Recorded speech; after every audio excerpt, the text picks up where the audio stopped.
Welcome to the latest episode of the Jewish Diaspora Report. On this episode, we're going to comment on Jon Stewart's anti-Semitic Harry Potter imagery and the anti-Semitic stereotype of the Jewish banker. Let's get started.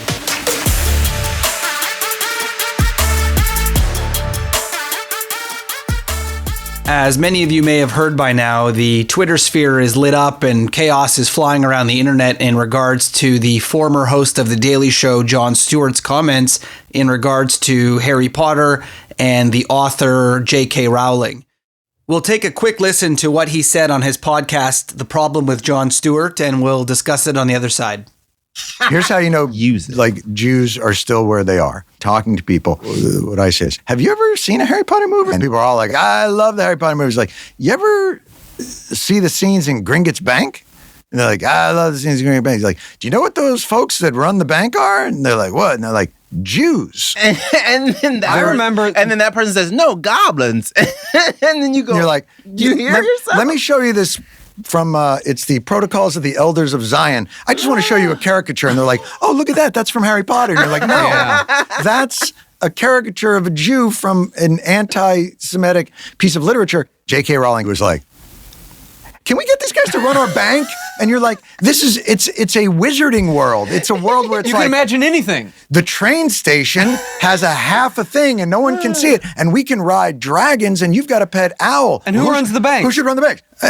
Jews. So here you have Jon Stewart, obviously being a comedian, making fun, joking around about the idea of these characters in this movie inside the bank. We'll get into that in a moment. Just for people who maybe don't understand or know the history of the Protocols of Zion that he refers to, this is actually known today as one of the widest spreading forms of anti-Semitism in modern times. It is a book that was written, they believe, somewhere around 1903 in Russia. And the idea of this Russian book was to talk about a cabal of people who are running the world, businesses and finances. And this was slowly over the years transformed from a random group of people into Jewish people. And the modern translations are constantly talking about a Jewish cabal. This, of course, lends itself to some of the traditional stereotypical imagery we see for the Jewish cabal, these very disgusting figures that present Jewish people as these vampire or goblin type creatures. Jon Stewart continues with this. It was one of those things where I saw it on the screen and I was expecting the crowd to be like, holy she did not, in a wizarding world, just throw Jews in there to run the underground bank. Jon Stewart received a lot of blowback for this comment. Of course, people suggesting that he was claiming that JK Rowling is anti-Semitic or that these characters were intentionally created as a Jewish character or a Jewish stereotype. Once the media and the Twitter sphere jumped on board, suggesting that Jon Stewart called J.K. Rowling a anti-Semitic person or a racist, he then came out with a statement.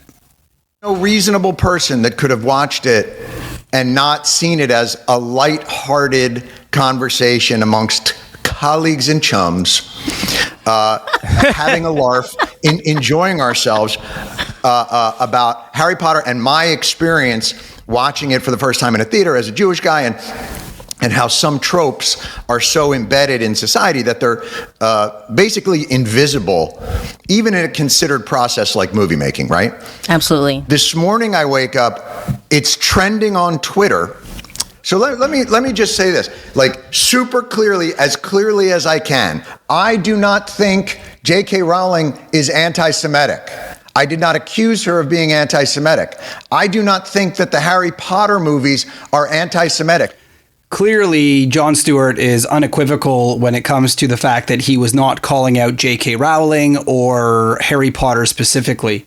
The key point to take away from his initial statement, which I fully agree with, and I think it's a brilliant idea, and I kind of touched on this on my last podcast, the idea is that a lot of Jewish issues, especially anti-Semitism, are invisible to many people. He very rightly points out the fact that filmmaking is not a quick process. The process to create a script and to rewrite the script and then to go over all of the characters, what they're wearing, the makeup, the costumes, All of this stuff is months and months of planning. He is saying that it is a little shocking that no one at any point in this filmmaking procedure thought this character choice, the wardrobe choice, the way that they look and are being represented is unfortunately relying on anti-Semitic tropes. When we come back, we're going to talk a little bit more in depth on the Harry Potter series. We'll be right back on the Jewish Diaspora Report.